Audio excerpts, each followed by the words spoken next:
வாழ்க வையகம், வாழ்க வையகம், வாழ்க வளமுடன். குரு வாழ்க, குருவே துணை.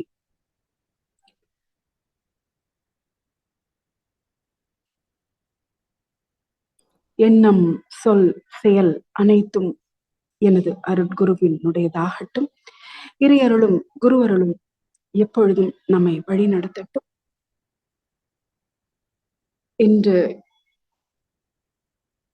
நாம் எடுத்துக்கொண்டிருக்கும் தலைப்பு மானிடராய் வாழ்தல் அரிது. அரிது அரிது மானிடராய் பிறத்தல் அரிது, அதிலும் கூன் குருடு செவிடு நீங்கி பிறத்தல் அரிது அப்படின்னு சொல்லிட்டு ஔவையார் பாட்டி சொல்லிட்டு போயிட்டாங்க.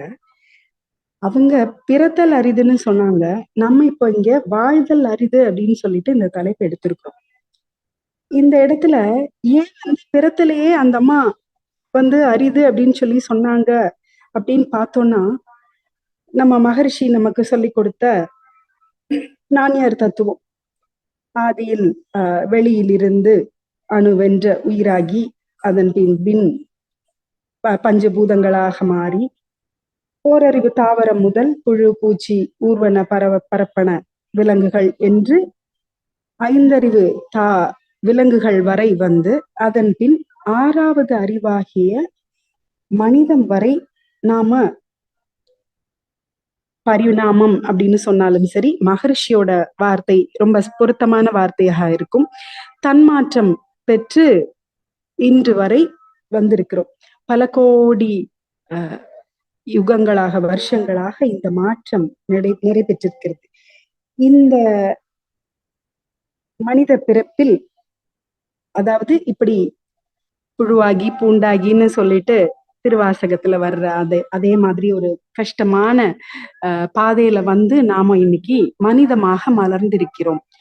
ஆனால் இந்த மனிதம் அப்படின்னு சொல்லிட்டு அதற்குரிய சரியான டெஃபினிஷன்ல நாம இருக்கோமா அப்படின்னு கேட்டாக்கா அது ஒரு பெரிய கேள்விக்குறிதான். ஏன்னா இந்த கடந்து வந்த பாதை, அதில் நாம் பெற்று வந்த பதிவுகள் நம்மை வந்து ஆட்கொண்டிருக்கின்றது. இன்னும் சொல்லணும்னாக்கா நம்மளோட ஒரு செயலும், நம்மளுடைய ஒரு எண்ணமும், சொல்லும் செயலும் எப்படி இருக்கு அப்படின்னு பாத்தீங்கன்னாக்கா, தேவை, பழக்கம், சூழல், பிறமன தூண்டுதல், கருவமைப்பு, தெய்வீகம் அப்படின்னு சொல்லிட்டு ஒரு 6 விதமான எண்ணம், அதன் மூலம் நம்மளுடைய வாழ்க்கை ஓடிக்கொண்டிருக்கு. இதுல இந்த தேவை, தெய்வீகம் நமக்கு எப்பயுமே சரியாதான் நம்மை வழி நடத்தும் அப்படின்னு சொல்லிட்டு நமக்கு தெரியும். ஆனா அந்த மிச்சம் 4 இருக்குதே, அது போதும் நம்மள வந்து மனுஷனா வாழ விடுறது கஷ்டம் அப்படிங்கிறது அது அந்த 4ல இருந்து நம்ம தெரிஞ்சுக்க முடியும். ஓகே, இப்போ அந்த அம்மா 2வது லைன்ல என்ன சொன்னாங்க? கூன் குருடு செவிடு நீங்கி பிறத்தல் அரிது அப்படின்னு சொன்னாங்க. நாம எல்லாம் இன்னைக்கு எவ்வளவோ பார்த்துட்டு இருக்கிறோம். இந்த 850 கோடி மக்கள் தொகையில எவ்வளவு பேரு இந்த உடற்குறைபாடு இல்லாம கூன்குருடு செவிடு நீங்கி இன்னும் பல உடற்குறைபாடுகள் இல்லாம நல்ல ஒரு நிலையில பிறந்திருக்காங்க அப்படின்னு சொல்லி நம்ம பார்க்க முடியும். எவ்வளவு பேர் இருக்கும் அப்படிங்கிறது எல்லாருக்கும் தெரியும். அப்ப இந்த குறைகள் இல்லாம நாம இந்த பூமிக்கு வந்திருக்கிறோம் அப்படின்னு சொன்னா அதுக்கு முதல்ல நம்மளோட பெற்றோர்களுக்கு நாம நன்றி சொல்ல கடமைப்பட்டிருக்கோம். ஏன்னா அவங்க இயற்கையோடு இயைந்து வாழ்ந்ததாலையும், அவங்க முரணான செயல்களை செய்யாம இருந்ததாலையும் மட்டும்தான் நாம வந்து குறைபாடு இல்லாம பிறந்திருக்கிறோம். சோ எப்பயுமே நாம வந்து அந்த நன்றி கடனோடையே நாம வாழணும். அடுத்தத பார்த்தோம்னா, இங்க நம்ம எப்பயுமே என்ன சொல்லுவோம்? நம்ம விலங்கின பதிவு நம்ம கிட்ட இருக்கிறதுனாலதான் நாம வந்து மனிதமாக வாழ முடியல. பாம்பு மாதிரி சீரறோம், நாய் மாதிரி வள்ளுன்னு விழறோம், தேள் மாதிரி வார்த்தையால கொட்டுறோம், இந்த மாதிரி நிறைய நாம வந்து சொல்லுவோம். ஆனா விலங்கினத்தை நாம இந்த இடத்துல கொஞ்சம் யோசிச்சு பார்த்தோம்னா, இறைவன் வந்து என்ன பண்ணியிருக்கிறார் அப்படின்னா, இந்த 5 அறிவு விலங்குகள் வர அவங்களோட இயக்கத்திற்கான கண்ட்ரோல் வந்து அவர் கையில இருக்கு. அந்த ரிமோட் கண்ட்ரோல் வந்து இறைவன் கையில இருக்கு. சோ தெளிவுல அந்த விலங்குகள் கரெக்டா அதனுடைய தேவையின் அடிப்படையில அதனுடைய செயல்கள் அமைஞ்சிருக்கு. ஆனா இந்த 6வது அறிவு அப்படின்னு சொல்லிட்டு வரும்பொழுது, மனிதம் அப்படின்னு சொல்லிட்டு வரும்போது என்ன செய்றாரு?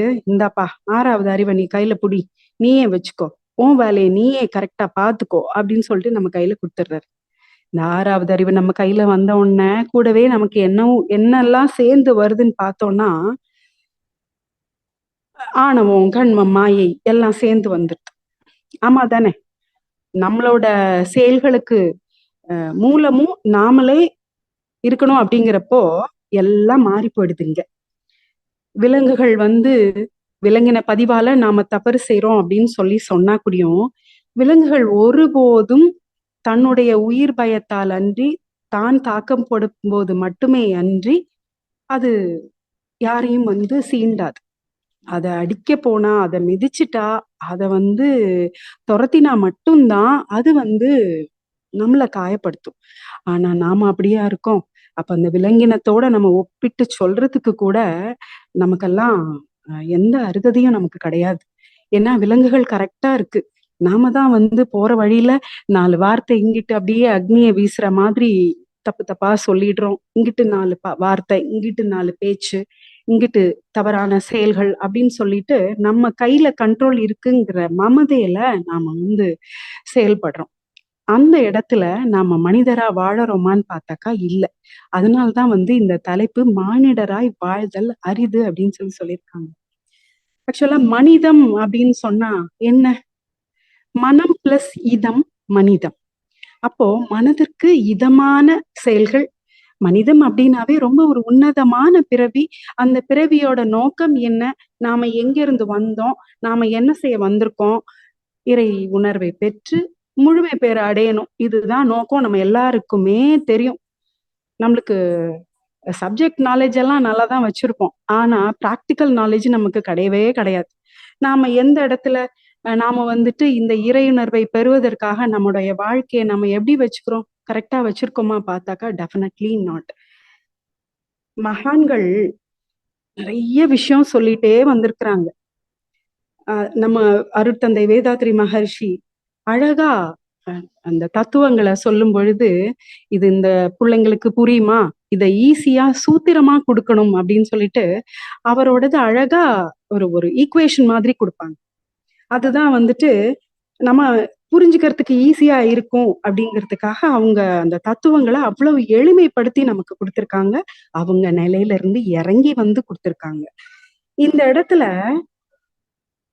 இந்த தத்துவத்த நாம எந்த அளவுக்கு பயன்படுத்துறோம்?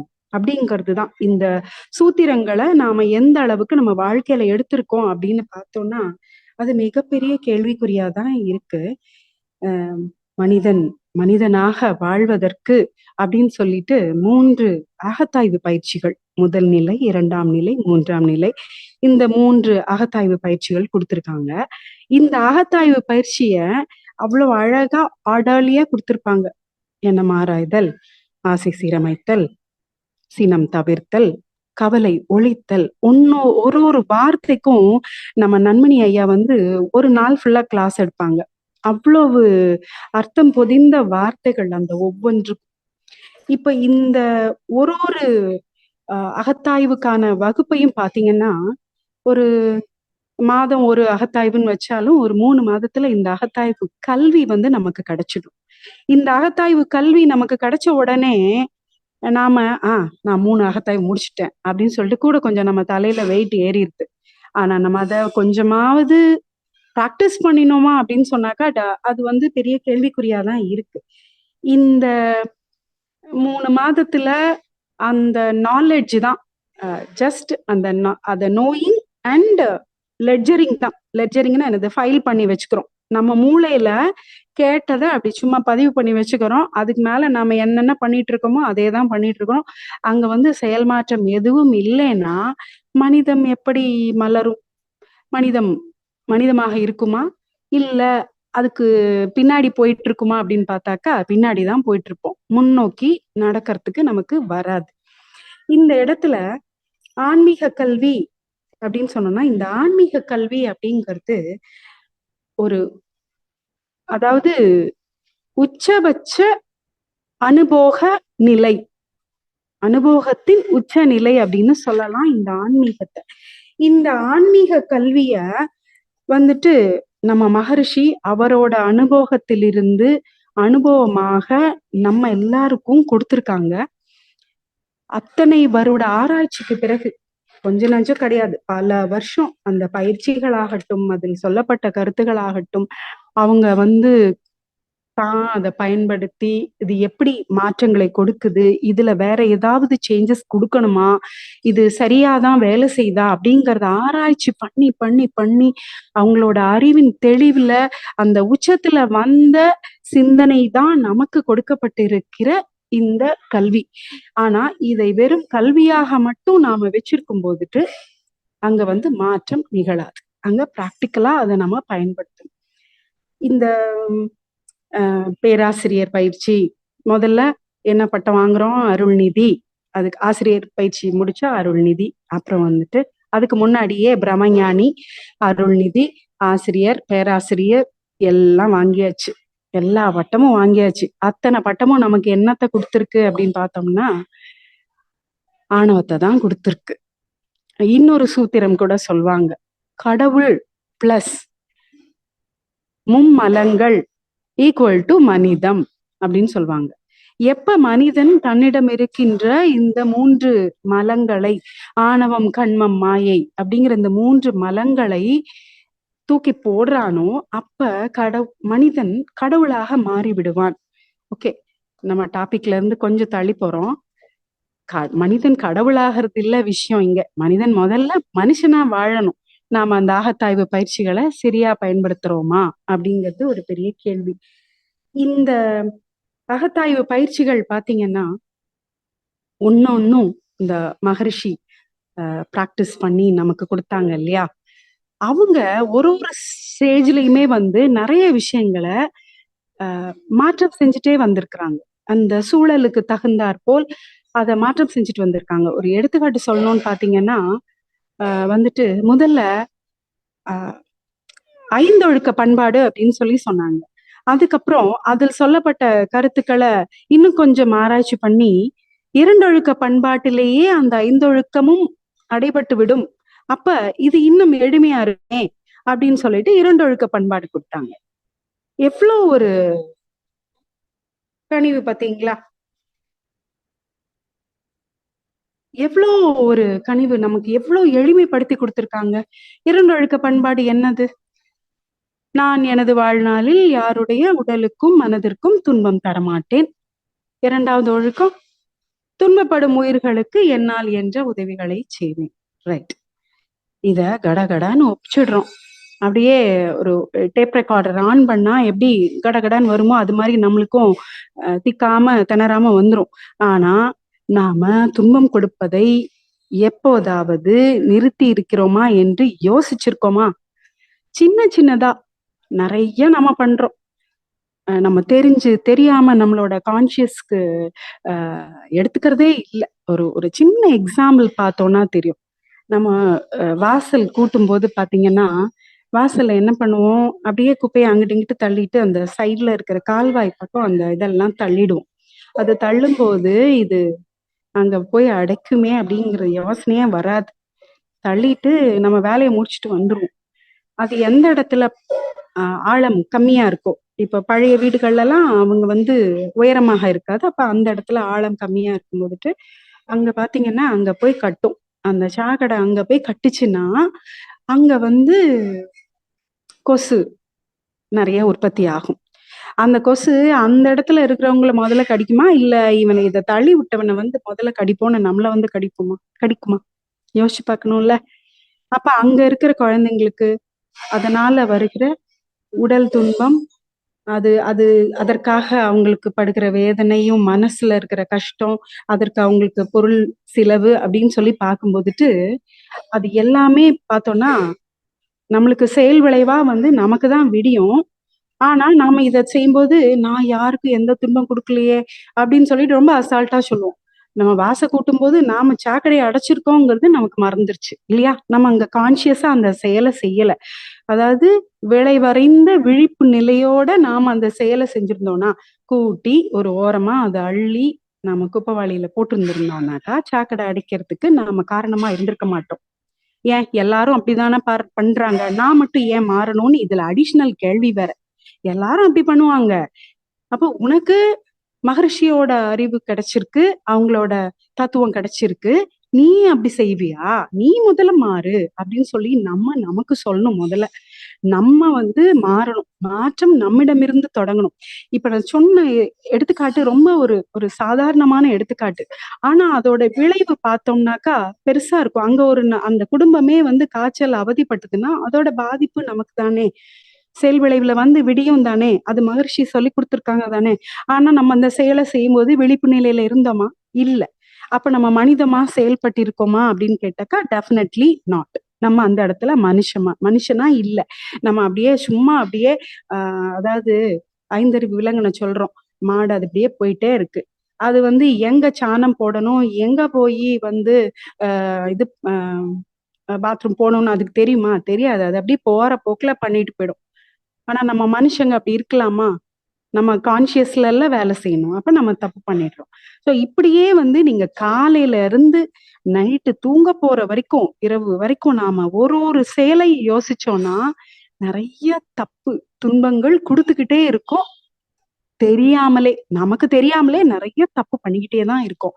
இந்த தப்பு பண்றத முதல்ல நிறுத்தணும்னா நமக்கு அந்த தெளிவு நிலையில நாம இருக்கணும். அந்த விளைவறிந்த விழிப்பு நிலையில நாம இருக்கணும். அதுக்கு நாம வரணும். அப்படிங்கிறப்போ மகரிஷியை கெட்டியா புடிச்சுக்கணும்.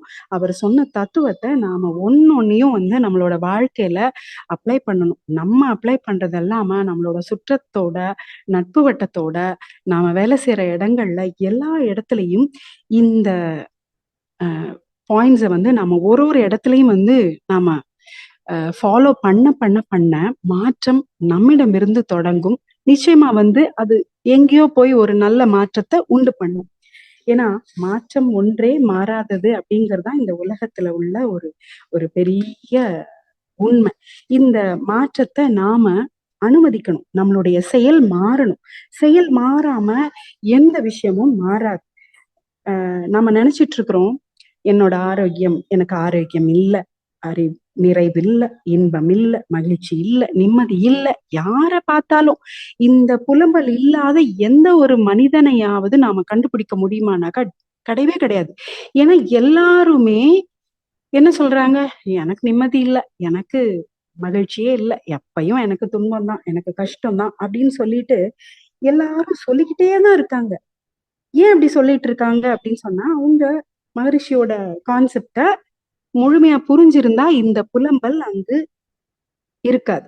ஏன்னு கேட்டாக்கா, இந்த அகத்தாய்வு குறித்த புத்தகம் பாத்தீங்கன்னா, மனவளக்கலை பாகம் 1 மட்டும் எடுத்துப்போமே.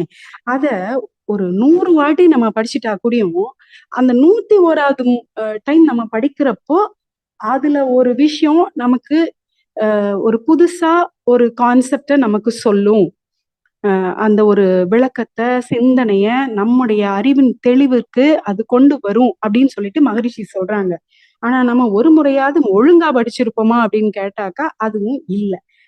அதே மாதிரி இந்த இந்த புத்தகத்தை படிக்கிறதுங்கிறத தாண்டி ஒரு ஒரு நிறைய நாம வாழ்க்கையில நிறைய பேரை சந்திக்கிறோம்.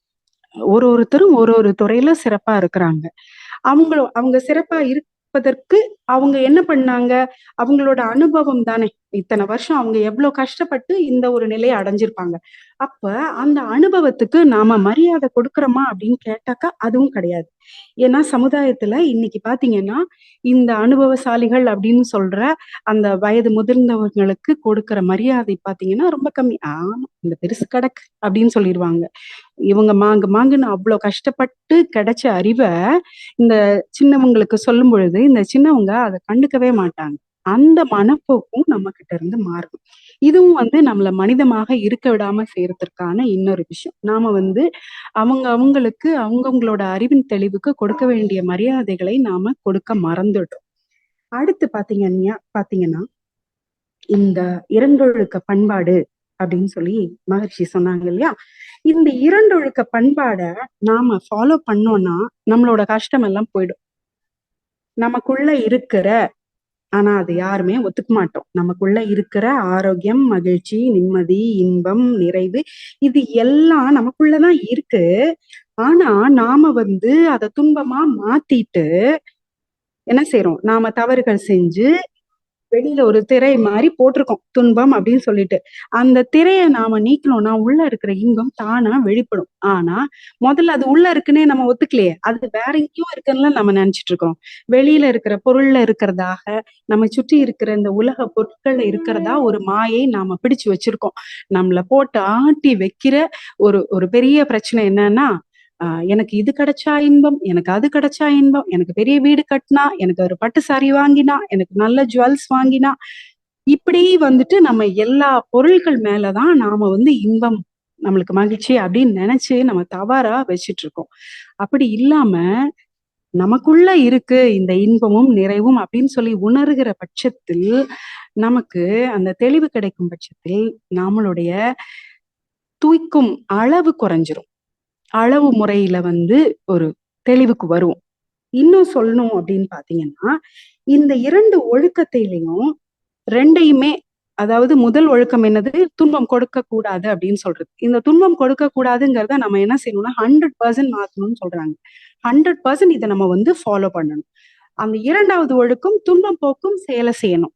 இந்த துன்பம் நீக்கணும் அப்படிங்கிறது ஃபைன். அதுல நம்ம முழுமையா இருந்துட்டு, அம் அ நமக்கு முடியிற அளவுக்கு துன்பம் போக்கும் செயலை செய்யலாம்னு. ஆனா பல இடங்கள்ல என்ன நடக்குதுன்னாக்கா, இந்த துன்பம் கொடுக்கும் செயலை விடாமலேயே அது கொஞ்சம் குறைஞ்சிருக்குமா இருக்கும். ஆனா நம்ம என்ன பண்ணுவோம், நம்ம கான்சியஸ்ல தான் இல்லையே. நம்ம செய்யற வேலை தவறு, தப்பு கொடுக்குது, நிறைய பேருக்கு கஷ்டம் கொடுக்குதுங்கிறத கான்சியஸ் தான் நமக்கு இல்லையே. அப்போ இந்த சைடு துன்பம் கொடுத்துக்கிட்டே இருக்கிறோம். இந்த சைடு நம்ம துன்பம் போக்குறதா பெருசா சொல்லிக்கிறோம். ஐயோ நான் பெரிய ஆளு, எனக்கு எல்லாம் தெரியும், நான் எல்லாருக்கும் கஷ்டத்தை நீக்குறேன், அவங்களுக்கு துன்பத்தை நீக்கியிருக்கேன், அவங்களுக்கு இது வாங்கி கொடுத்துருக்கேன், இவங்களுக்கு இது வாங்கி கொடுத்துருக்கேன். அதெல்லாம் அவங்களோட அடிப்படை தேவையை பூர்த்தி செய்ததா, இல்ல அவங்கள இன்னும் கொஞ்சம் தவறு செய்வதற்கு உதவியாக இருந்ததா அப்படின்னு பார்த்தாக்கா, அங்கேயும் நமக்கு அவுட்டு, 0. இப்ப இந்த ஆன்மீக கல்விய, அகக்கல்விய நாம முழுமையா நம்ம வாழ்க்கையில கொண்டு வராம, அது வெறும் பட்டமாக, வெறும் பேப்பரா மட்டும் வச்சுட்டு மார்த்தட்டிட்டே இருந்தோம்னா, மானிடரா வாழ்தல் எளிதாகுமா? எளிதாகவே ஆகாது. அரிதாதான் இருக்கும்.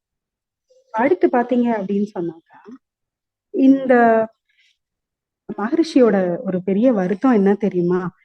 நான் முழுமையா மாறி, நான் ஆசிரியர் பயிற்சிக்கு வந்திருக்கேன் அப்படின்னு சொல்லி, இதுவரை நான் ஒருத்தர் கூட சந்திச்சதில்லை அப்படின்னு சொல்லிட்டு மகர்ஷி வருத்தப்பட்டதாக நன்மணி ஐயா சொல்லுவாங்க. அவ்வளவு கருத்துக்களை சொன்ன அருட்தந்தைக்கு, இந்த பிள்ளைக்கு இவ்வளவு சொல்லியிருக்கோம், இவங்க ஃபாலோ பண்ணலையே அப்படின்னு சொல்லிட்டு எவ்வளவு வருத்தம் இருக்கும். நாமெல்லாம் கேட்டுட்டு கேட்டுட்டு அப்படி போறோமே, மாத்த வேண்டியது எவ்வளவு அவசியம்னு நாம நினைக்க வேண்டாமா? மனிதமா வாழ்றதுக்கே இவ்வளோ விஷயம் நம்ம ஃபாலோ பண்ணணும். இதுல ஆன்மீக ஆசிரியர்கள் அப்படின்னு பார்த்தோம்னா, அதுல மிகப்பெரிய கேள்விக்குறி இருக்கு. அது எல்லாருக்கும் தெரியும். நம்ம எந்த அளவுக்கு நாம அறிவை முதல்ல வச்சிருக்கிறோம். அதுக்கப்புறம் அந்த அறிவின் தெளிவுல நம்ம பேசுறோம் அப்படிங்கிறது முதல்ல நாமளே யோசிக்க வேண்டிய ஒரு விஷயம். துன்பம் போக்குவது அப்படிங்கிறது வெறும் உறுதிமொழியா, நான் தவம் முடிச்சுட்டு நான் சொல்லிடுறேன். நான் சங்கல்பம் முடிச்சுட்டு நான் இத சொல்லிடுறேன். அப்படிங்கிற அளவுல இல்லாம, அது நம்ம வாழ்க்கையோட மிக முக்கியமான பொறுப்பா நம்ம அத மாத்தணும். நான் பிறர் துன்பம் போக்குவேன். துன்பம் கொடுக்காமல் இருப்பேன். பிறர் துன்பம் போக்குவேன் அப்படின்னு சொல்றது அது ஒரு பெரிய பொறுப்பு. அந்த பொறுப்பு முக்கியமா இருக்கிற வேலை அப்படின்னு பார்த்தோம்னா, 3 தொழில சொல்லலாம். அ என்ன பணின்னு பார்த்தீங்கன்னாக்கா, ஆசிரியர் பணி, மருத்துவ பணி, ஜோதிட பணி. இந்த 3 துறை சார்ந்த அறிவு நிறைஞ்சவங்க பெரிய சக்சஸ குடுக்க முடியும். ஏன்னா, இந்த ஆசிரியர்கள் அடிப்படையான கல்வி, இன்னும் சொல்லணும்னாக்கா, இந்த ஆசிரியர்கள் தன்னை பற்றி, சமுதாயத்தை பற்றி, இறைவனை பற்றி, இயற்கையை பற்றின அறிவு இருப்பவர்களாக இருக்கும் பட்சத்தில், அவர்களுடைய மாணாக்கர்களுக்கு நல்ல ஒரு தெளிவான கல்வியை கொடுக்க முடியும். ஓகேயா? அதே மாதிரி இந்த மருத்துவத் துறையில இருப்பவர்களும், அவங்க மற்றவங்களுக்கு நல்லது செய்ற சூழல்ல அத பத்தின தெளிவான அறிவு. ஜோதிடர்கள் நாம கருமையம் பத்தி நமக்கு தெரியும் இல்லையா? கர்ம வினை பத்தி நிறைய நமக்கு ஐயா சொல்லிட்டே வந்திருக்காங்க. கர்ம வினை, நம்ம கர்ம வினை செயல் விளைவு அப்படின்னு சொல்லிட்டு நிறைய சொல்லிட்டே இருந்திருக்காங்க. அப்ப நம்முடைய வாழ்க்கை இன்று இப்படி இருப்பதற்கு காரணம் என்ன அப்படிங்கிற ஒரு தெளிவு ஜோதிட அறிவு நமக்கு கொடுக்கலாம். மனுஷங்க ஒருத்தரும் ஒரு மாதிரி குணத்துல இருக்கும். பாத்தீங்கன்னா அதுல ஒரு சின்ன விஷயம் சொல்லுவாங்க. கணம்னு சொல்லிட்டு ஒரு விஷயம் சொல்லுவாங்க. தேவகணம், மனுஷகணம், அசுரகணம் அப்படின்னு சொல்லுவாங்க. இதுல தேவகணம் கொஞ்சம் சாஃப்ட் ஸ்போக்கன் பீப்புள். அந்த மனுஷ கணம் ஓகே, ஓரளவுக்கு புரிதல் இருக்கிற ஒரு கேரக்டர். இந்த அசுர குணம் அப்படிங்கிறதுப்போ ராட்சச அப்படின்னு சொல்லிட்டு வரும்பொழுது அங்க பாத்தீங்கன்னா அந்த ஒரு ஒரு ரஃப் அண்ட் டஃப்பான கேரக்டரைசேஷன் அங்க. இப்ப நம்மளோட கருவமைப்பின் அடிப்படையில நிறைய விஷயங்கள் இருக்கு. ஆனா விதியால அது அப்படி இருக்கு. கரெக்டா? அப்ப மதியால வெல்லணும் இல்லையா? இந்த மதிய நமக்கு வேதாத்திரியம் நமக்கு கொடுத்திருக்கா இல்லையா? அதை மறுக்க முடியுமா? விதிய மதியால வெல்லுவது அப்படின்னு சொன்னா, என்னுடைய பிறப்பினால எனக்கு இவ்வளவு பிரச்சனைகள் இருக்கு. இந்த பிரச்சனைகள்ல இருந்து நான் வெளியில வரணும் அப்படின்னு சொன்னா, இந்த பிரச்சனைகளை நான் சரியாக்கணும்னு சொன்னா, எனக்கு மதி அப்படின்னு சொல்லி இருக்கிற அறிவாகிய வேதாத்திரியம் அப்படிங்கிற ஒரு தெளிவு நமக்கு கிடைச்சிருக்கு. ஆனா இதை நாம எந்த அளவுக்கு சரியா பயன்படுத்துறோம்? ஐயா இந்த 3 பணியும் பாத்தீங்கன்னாக்கா 3 துறை சார்ந்த அறிவும் சேர்ந்தவங்க மிகப்பெரிய நிலையில இருக்க முடியும்னு நான் சொன்னது, அதற்கு ஒரு சிறந்த உதாரணம் நன்மணி ஐயாவை சொல்லலாம். ஏன்னா அவர் ஒரு சிறந்த ஞானாசிரியர். அஃப்கோர்ஸ் அவங்களுக்கு ஒரு நல்ல ஒரு மருத்துவ அறிவு இருக்குங்கிறது நம்ம எல்லாருக்குமே தெரியும். ஜோதிடம் சார்ந்த அறிவும் அபாரமா அவங்க வச்சிருக்காங்க. அப்ப அவங்க கிட்ட ஒரு ஒரு சாதாரண ஒரு சாமானியன் வரான். எனக்கு இந்த மாதிரி ஒரு பிரச்சனை இருக்கு அப்படின்னு சொல்லும்போது, ஐயா அத அவங்களோட இந்த 3 அறிவையும் வச்சு அவங்க எடை போடுறாங்க. எப்படி இவங்களுக்கு என்ன சொன்னா இவங்க சரியாவாங்க, என்ன சொன்னா இவங்க பிரச்சனை தீரும் அப்படின்னு சொல்லி அவங்க அதுக்கான சொல்யூஷனை ரொம்ப அழகா சொல்லுவாங்க. அது நிறைய பேர் அனுபவபூர்வமா உணர்ந்திருக்கிறோம். ஐயாவோட அந்த 3 அறிவினால நாம நிறைய பேர் கணக்குல எடுக்க முடியாத அளவுக்கு அவங்க இப்ப 40 வருடமா இந்த பணியில இருக்காங்க அப்படின்னு சொன்னாக்கா, நம்ம எவ்வளவு பேர் பயனடைஞ்சிருப்பாங்கிறத எண்ணிக்கையில கொண்டு வர முடியாத அளவுக்கு இருக்கும் இல்லையா? சோ இந்த அறிவை நாம சரியா பெற முயற்சிக்கணும். நாம இத கொஞ்சம் அதுலயும் கவனம் செலுத்தணும். அடுத்து இந்த தகுதிகளை நாம வளர்த்தாதான் நாம ஆசிரியர் அப்படிங்கிற அடுத்த ஸ்டெப்புக்கே போக முடியும். அதுக்கு முன்னாடி again coming to the point, மனிதம் அப்படின்னு சொன்னோம்னா, இந்த உடல் சார்ந்த தேவைகளை எல்லாமே நாம என்னவா நினைச்சுக்கிறோம்னாக்கா மனம் சார்ந்ததா கன்ஃபியூஸ் பண்ணிக்கிறோம். இத நாம எண்ணமாராய்தல் அந்த எல்லாத்துலயுமே நாம நிறைய கேட்டிருக்கோம். எனக்கு எனக்கு உடல் சார்ந்த தேவை என்னது? என்னுடைய உடல் சார்ந்த தேவை எனக்கு இப்ப பசி இருக்கு. நான் 3 இட்லி சாப்பிட்டா எனக்கு பசி தீந்துரும். ஃபைன். ஆனா சட்னி நல்லா இருக்கே, குருமா நல்லா இருக்கேன்னு சொல்லிட்டு நான் என்ன பண்றேன்? எக்ஸ்ட்ராவா 2 எடுக்கிறேன். அந்த நேரத்துல என்னுடைய விழிப்பு நிலை எங்க போயிடுது? மழுங்கி போயிடுது. புலன் மயங்கி போயிடுது. அப்போ அந்த 2 இட்லி எனக்கு அந்த இன்பமா மாறின 3 இட்லி அடுத்து இந்த 2 இட்லி என்னவாயிடுச்சு? துன்பம் போக்கி இன்பத்தை கொடுத்தது. 4வது 5வது இட்லி மீண்டும் துன்பத்தை கொண்டு வந்துரும். அப்ப நமக்கு அது தெரியாது. ஆனா இன்னொரு விஷயம் இதுல நம்ம ஆழ்ந்து கவனிக்கணும். நாம சாப்பிட்ட அந்த 2 இட்லி அங்க இன்னொரு மனுஷனுக்கு வர வேண்டிய ஒரு உணவு. அங்க இன்னொரு மனிதருக்கான உணவை நாம கன்சியூம் பண்றோம் அப்படிங்கிற கான்சியஸ் நமக்கு இல்ல. விழிப்பு நிலை அங்கேயும் இல்லாம போச்சு. ஐயா சொல்லுவாங்க, ஒரு ஒரு குழந்தை பிறந்துருது. அந்த குழந்தை பிறந்த உடனே 1 வருஷத்துல அதுக்கு ஜாதகம் எழுதுவாங்க. அதோட கல்யாணம் நேரம் அந்த திருமண காலகட்டத்துல சில பிரச்சனைகள் வரும் அப்படின்னு சொல்லிட்டு அதுலயும் சொல்லப்படும். அப்ப 25 வருஷம் கழிச்சு என் பிள்ளைக்கு இப்ப கல்யாண நேரத்துல என்ன பரிகாரம் பண்ணா என் குழந்தைக்கு சரியா வரும் அப்படின்னு சொல்லி கேட்பாங்க. இந்த 25 வருஷம் நீங்க என்ன பண்ணிட்டு இருந்தீங்க?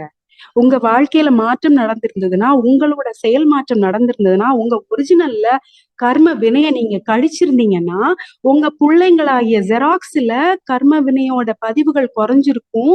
அவங்க வாழ்க்கை நல்லபடியா முடிஞ்சிருக்கும். ஆமா தானே! விதிய மதியால வெல்ல முடியும் தானே! ஆனா நாம இத கரெக்ட்டா யோசிக்கிறோமானாக்கா யோசிக்கிறதில்ல. அங்கேயும் நாம அவுட்டு. சரி. இந்த அடிப்படை தத்துவங்கள் அப்படின்னு சொல்லும்போது தேவைகள் 3 தேவைகள் 3ன்னு அது வராத டாபிக்கே கிடையாது. தேவைகள் 3 இல்ல அப்படின்னு சொன்னாக்கா, வந்துட்டு வேதாத்திரியம்க்கு அதுதான் அடிப்படை. ஆனா அந்த அடிப்படைய நாம எவ்வளவு தூரம் புரிஞ்சு வச்சிருக்கிறோம்? இந்த தேவைகள் 3 வாழ்க்கை தத்துவங்கள் 12ல இந்த தேவைகள் 3 காப்புகள் 3 அறநெறிகள் 3 அறிவின் நிலை 3 அப்படின்னு சொல்லிட்டு. இந்த 4லயும் இருக்கிற அந்த ஒரு 3க்கும் 1 மாசத்துக்கு மேலேயே ஐயா விளக்கம் சொல்லுவாங்க. அவ்ளோ விளக்கம் இருக்கு. ஆனா எல்லாத்தையும் நம்ம வாங்கி அகைன் நாலெட்ஜிங் அண்ட் ஐ மீன் அவ்வளவுதான். உள்ள சேர்த்து மூளையில பதிய வச்சுட்டு அப்படியே விட்டுடுறோம். செயல்படுத்துறது இல்ல.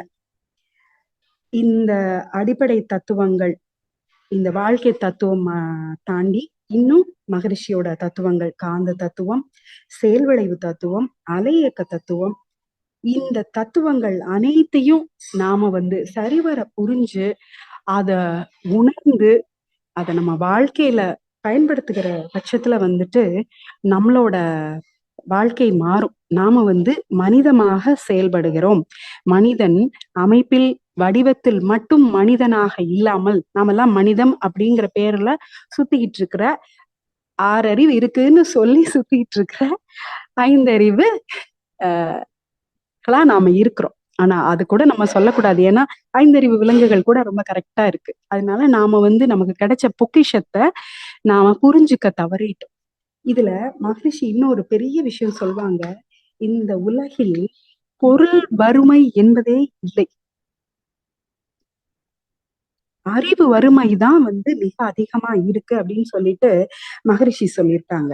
ஏன் இந்த அறிவு வறுமைன்னு அவங்க கரெக்டா சொல்லியிருக்காங்கன்னா, நம்ம முதல்ல பார்த்தோம் இல்லையா? நான் 3 இட்லி சாப்பிட்டேன், பசி நீங்கியது, துன்பம் நீங்கியது, இன்பம் கிடைத்தது, முடிஞ்சு போச்சு. அடுத்த 2 இட்லி இன்னொரு மனுஷனுக்கான அந்த இட்லிய நான் சாப்பிட்டுட்டேன் இல்லையா? அப்ப அந்த இடத்துல இது மாதிரி நாம எவ்ளோ பேர் எவ்ளோ கன்சியூம் பண்ணிட்டு இருக்கிறோம். உணவுங்கிற அடிப்படையில தாண்டி இன்னும் நம்ம உலகப் பொருட்கள் அனைத்துமே பாத்தீங்கன்னா, தேவைக்கு அதிகமா நம்ம சேர்த்து வைத்திருக்கிற அனைத்துமே பதுக்கல். நான் எங்க புள்ளைங்க கிட்ட சொல்ற ஒரு விஷயம். குழந்தைங்க கிட்ட நான் சொல்வேன். நீ ரூ. 2000 ரூ. 3000க்கு ட்ரெஸ்ஸ வாங்கி, அத அந்த ஒரு நாள் மட்டும் அந்த அந்த நல்ல நாள்ல மட்டும் போடுவாங்க. அதுக்கப்புறம் ஸ்கூலுக்கும் அந்த ட்ரெஸ் எல்லாம் போட்டுட்டு போ முடியாது. யூனிஃபார்ம் தான். திருப்பி ஏதோ ஒரு நாள் அடுத்த வருஷம் வர்றதுக்குள்ள 1 நாள் 2 நாள் போட்டுப்பாங்க. அந்த ரூ. 2000 ரூ. 3000 செலவு பண்ணி வாங்கின அந்த ஒரு ட்ரெஸ்ஸ நாம அதிகபட்சம் 2 முறையும் 3 முறை தான் அந்த வருடத்திலே பயன்படுத்தியிருப்பாங்க. ஆனா இது மாதிரி கபோர்ட் ஃபுல்லா ஒரு 4 ட்ரெஸ் இருக்குன்னு வச்சுக்கோங்க. இல்ல ஒரு 5, 6 ட்ரெஸ்ன்னு வச்சுக்கோங்க. மன்னிக்கணும். ஒரு 5, 6 ட்ரெஸ் இருந்துச்சுன்னாக்கா, 5 3 15 15,000 நான் பதுக்கி வச்சிருக்கேன். யோசிச்சு பாருங்க. நான் இப்படிதான் சொல்வேன். பசங்கட்ட சொல்வேன். நீ இந்த ரூ. 3000 வாங்குறதுக்கு, ரூ. 2000 வாங்குறதுக்கு ஒரு 4, 5 ட்ரெஸ்ஸு டெய்லி யூஸா வாங்கி, அத ரெகுலரா யூஸ் பண்ணி கரெக்ட்டா இருக்கலாமே. ஏன் இப்படி பதுக்குறீங்க? இவ்ளோ ட்ரெஸ்ஸ பதுக்கி வச்சு ஏன் சமுதாயத்துக்கு கெடுதல் பண்றீங்க? அப்படின்னு சொல்லிட்டு நான் சொல்லுவேன். இது ஐயா நமக்கு குடுத்த அறிவுல வந்ததா நான் நினைக்கிறேன். இது சரியான ஐயா தான் சொல்லணும். சோ இது மாதிரி நாம இந்த பொருள் தேவை அப்படிங்கறதுல பாத்தீங்கன்னாக்கா, தேவைக்கு மேல ஆடம்பரமா நம்ம சேர்த்து வச்சிருக்கிற விஷயங்கள் தான் ஜாஸ்தி. சோ அந்த பொருள நாம கொஞ்சம் கன்சியூம் பண்றத குறைச்சாவே, சமுதாயத்திற்கு அத நம்ம திருப்பி குடுத்துட்டோம் அப்படின்னாவே, இந்த பொருள் வறுமை முடிஞ்சு போயிரும். யாருக்குமே எல்லாருக்கும் எல்லாம் கிடைச்சிடும். எங்கேயும் இல்லாமை அப்படிங்கிறதே இருக்காது. ஆனா நமக்கு இப்ப இருக்கிறது இந்த அறிவு வறுமை தான். இந்த தெளிவு நம்ம கிட்ட இருந்தாக்கா இந்த அறிவு வறுமை இருக்காது இல்லையா?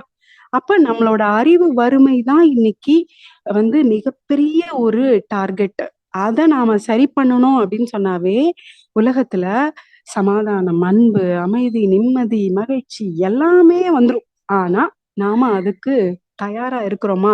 நாம கொஞ்சமாவது திரும்பி நின்றுக்கோமா? அப்படிங்கிறத நாம தான் நம்மள சீர்தூக்கி பார்த்திருக்கணும். இந்த இந்த அடிப்படை அறிவை எங்களுக்கு கொடுத்த வேதாத்ரி மகர்ஷியும் அதை ரொம்ப விளக்கமாக எப்பயுமே சொல்லி சொல்லி சொல்லி ஏதோ ஒரு ஒரு ஒரு 10% திருந்திருந்தா அந்த அனைத்து நன்றிகளும் அதற்கான பெருமையும் வந்து நன்மணி ஐயாவையே சாரும். வாழ்க வளமுடன், வாழ்க வளமுடன். நன்றி, வணக்கம்.